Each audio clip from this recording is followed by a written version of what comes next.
गुरु तो गुरु होता है साहब। चेला चाहे कितना भी अपने आप को योग्य समझ ले, परंतु गुरु से कभी शिष्य योग्य हो ही नहीं सकता। एक गुरु और चेला थे, और गुरुजी ने चेला को तलवार चलाना सिखाया, और चेला तलवार चलाने में इतना निपुण हो गया कि उसने पूरे विश्व में सबको जीत लिया। तलवारबाजी में उसके सामने कोई टिकता नहीं था। विश्व विजय का किताब उसको प्राप्त हो गया।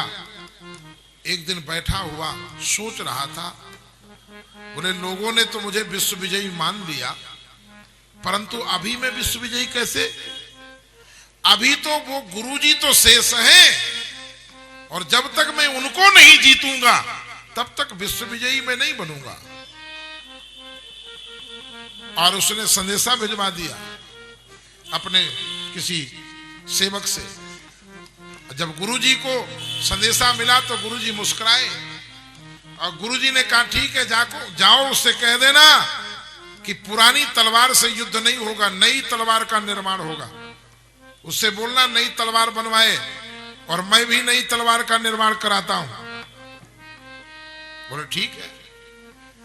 अब गुरुजी ने तलवार बनाने के लिए बनाने वाले को बोला 6 इंच की तलवार निर्माण करो। उसको पता चला कि गुरुजी 6 इंच की तलवार बनवा रहे हैं, तो उसने अपने वाले तलवार बनाने वाले को कहा 12 इंच की तलवार तैयार करो। जब गुरुजी को पता चला कि वो 12 इंच की तलवार तैयार करा रहा है, तो गुरुजी ने कहा 24 इंच की तलवार तैयार करो। ऐसे करते करते गुरुजी ने ऑर्डर कर दिया 100 फुट की तलवार तैयार करो।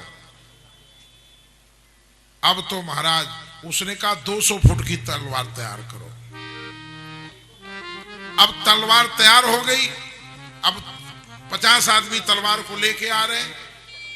अब गुरुजी की भी तलवार तैयार हुई, पर गुरुजी ने किया क्या कि जो म्यान थी वो 100 फुट की थी, परंतु उस म्यान में तलवार तो जितनी होती है उतनी ही डाल रखी थी। और जैसे युद्ध में पहुंचे, गुरुजी ने कहा पहला वार करो। अब वो तलवार खींच रहा है, वार कैसे करे? अब टाइम बीत गया। इतने पर गुरुजी ने निकाला, और निकाल करके उसकी छाती में लगा दिया और कहा बेटा, गुरु हमेशा गुरु होता है और चेला हमेशा चेला होता है।